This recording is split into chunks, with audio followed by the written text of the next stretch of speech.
Hey everybody, I'm Bob Rombach. This is head coach Adam Hale, back again for the Coach's Corner.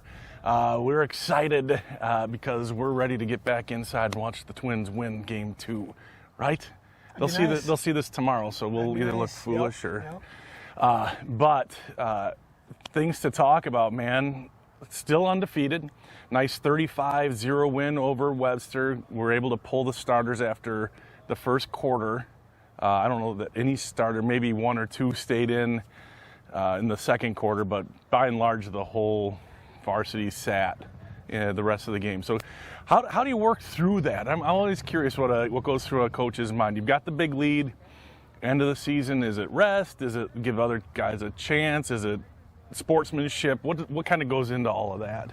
Yeah, probably a little of everything. Yeah. I mean, you get to a point, you get a feel for the game, and when you want to get guys out, and I think health is a big part, especially this time of year. Sportsmanship's always a big part too, knowing they have a young team. Yeah. So, if we're in the reverse situation, we got a lot of sophomores, a couple of freshmen starting, we don't want teams just to annihilate us for 4 quarters. Right. So it worked out good because then you get the younger guys in, which in the first half of the season we weren't able to do that. Yeah.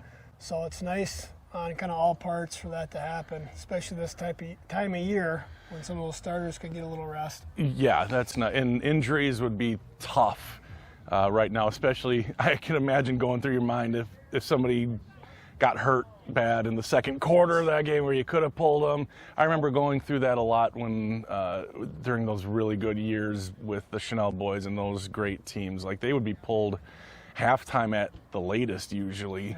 Yeah. So I know that has to be kind of rough on the seniors, I would think, or maybe they don't say anything. My senior didn't really mind, but I think they understood it. Yeah. I mean, again, they've played a lot of football already. Mm-hmm. And so this kind of game, they know that, man, like you said, if somebody rolls an ankle or something stupid in the second quarter when they don't need to be out there, there'd be a lot of regret with that. So I think they get it. Doesn't look like there's any more of that the rest of the season. I mean, there could be. There could be a surprise here. But you've got a good team, Hurley, coming up, and then you play Ladysmith. A couple of good teams having good seasons. What are you preparing for with Hurley? Yeah, they both are having good years, playing well right now.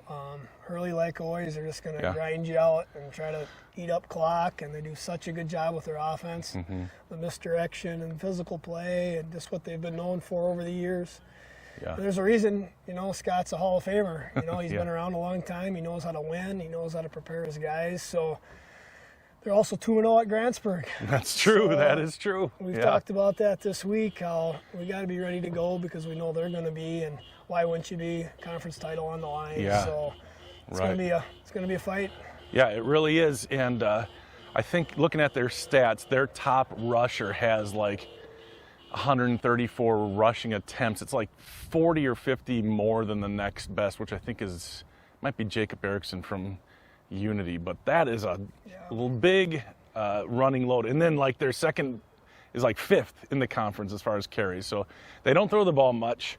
What do you do with the second, without saying too much, obviously, strategy-wise, but you would think the secondary guys would be moving in, or how does all that work in your mind? Yeah, they got to be a lot more involved in the run game this week. And, I mean, Scott, if he doesn't have to throw it one time, he's a happy guy. I mean, they love that. And that's just what they do. So secondary's got to get involved in the run game without giving up, again, the big play action pass, which, if you suck in too much, they're going to try to throw it over the top of you. So it's kind of a balancing act there. But, yeah, they got to do a better job of just being focused every play and understanding that, okay, yes, I need to come up, read, run, make tackles, but at the same time not fall asleep on the play action. Right. Really good. 2 games left in the regular season, and then it's playoff time. You guys, congratulations, are officially playoff eligible after the win over Webster. Do you start any kind of prep right now, or do you just kind of take it week by week, or is it tough to even predict kind of who? Yeah, it's impossible. Yeah. Especially right now, I mean, for us, if we were middle of the pack conference, maybe look ahead a little bit more. But right now, it's just like we've got a lot on the line.